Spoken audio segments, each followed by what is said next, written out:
I may have forgotten to turn the camera on for the beginning bit, so imagine I've painted the rest of his face. Hello, ladies and gentlemen, and welcome to another video. It's been a while, but I'm back, and I'm back with Mr. Freddie Mercury. Now let's do a bit of a history on this painting. This is a commission for Ginny, who has got lots of my paintings, and she kindly commissioned another painting, which was very exciting. But it started off as a small painting of Freddie. Actually, no, it started off as a painting of John Lennon.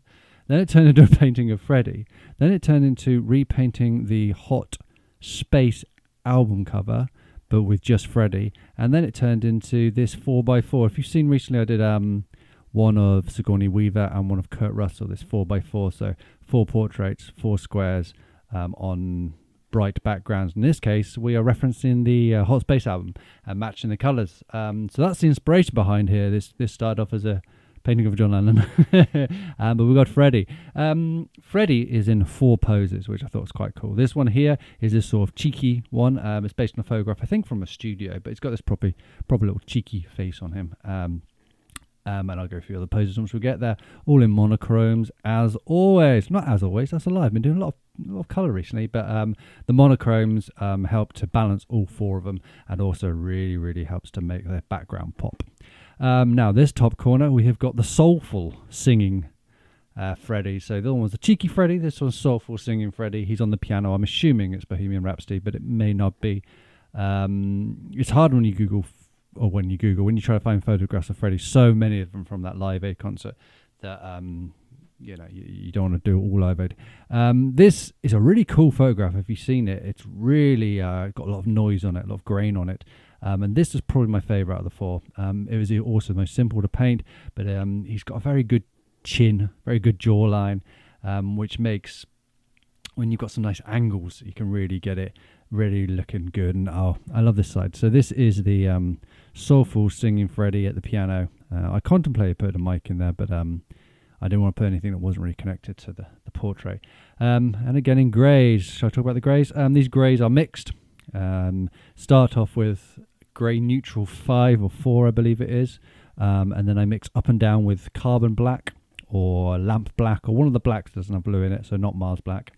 And sometimes a little bit of blue, but not on this one. And then mix that up and down with titanium white and ivory black. And then I put more in little pots and I label them. Now we've got the rocking out Freddie. I believe this photograph is from Live Aid. This reference photograph. This one is definitely more the classic Freddie, him standing out in the crowd, mic to his face. We also contemplated putting in a Freddie without a moustache, which I know it's hard to believe.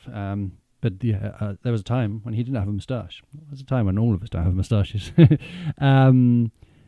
But it wasn't Freddie. He needs his moustache. It's so iconic. It's like, I was going to say it's like Lennon's glasses, but it's not. Lennon's glasses obviously are iconic, but then also he's got the Beatles haircut, so he spanned further, I guess. But his moustache is very epic and very iconic. And anybody with that moustache, you go, oh, that's a Freddie Mercury moustache. It's that important. This one's got a cool look. He's kind of looking a bit, not angry, but he's looking intense out to the crowd. With the mic up to his face. And again, in the greys. I'm going to start saying grey a lot, aren't I? What else can I say? Let's have a thinkety-think. His teeth. Well, Freddie Mercury had, pretty bad teeth, but I believe he didn't ever want to change them or get them sorted because they thought they might alter his voice, which is fair enough. But when I paint a lot of people, most people have got perfect teeth. So when you're painting someone who's not got perfect teeth, you are accessing another... I don't know, what do you call it? Another string to your bow, which is really interesting. I really enjoyed it. I get that when I paint, I primarily paint beautiful people. But when I do paint someone who's not classically beautiful, you reach a new bag of tools. I'm getting to a hole I'm not going to get out of. Let's go to the next one. This is joyful, happy, silly old Freddie with his 2 hands sticking out the side, which was the biggest challenge in this painting, with his hands, because hands are not that fun to paint or that easy to paint. But actually this one went to plan. The other interesting thing on this one I found is his eyes are closed. Taking away the eyes, you kind of take away your special ability, your special power with a painting. You can rescue a painting by painting the eyes well. He had his eyes closed, so actually a lot of it was on the smile and the hands. He's got this sort of jazz hands splay to that, which I think is really good, and it really contrasts well with the intense Freddie face beside it and the soulful singing above it. This is really good. I love how it did this. With the 4x4s before, it was 4 different movies. So with Weaver, it was Scotty Weaver, Aliens, Battlestar Galactica, not Battlestar Galactica. Oh, what's it called? Galaxy Quest. I can't remember one. Ghostbusters, and another one that I can't remember. So this one, we could have split it up into different eras of Freddie, but he didn't live that long. That would have been very easy with the Beatles or Bowie or even like say Bon Jovi. But with him, he didn't live that long. So I mean, he's probably got 2 eras: the long mullet, and then this moustache. So anyway, that's what we did. I went for these different expressions. So we are taping up, and if I'm taping up with frog tape, something's going to happen that involves spray paint. So let's get it out. So trying to match these spray. You may notice I may have done a mistake here. If you're a big Queen fan, yes, I sprayed that on the wrong color.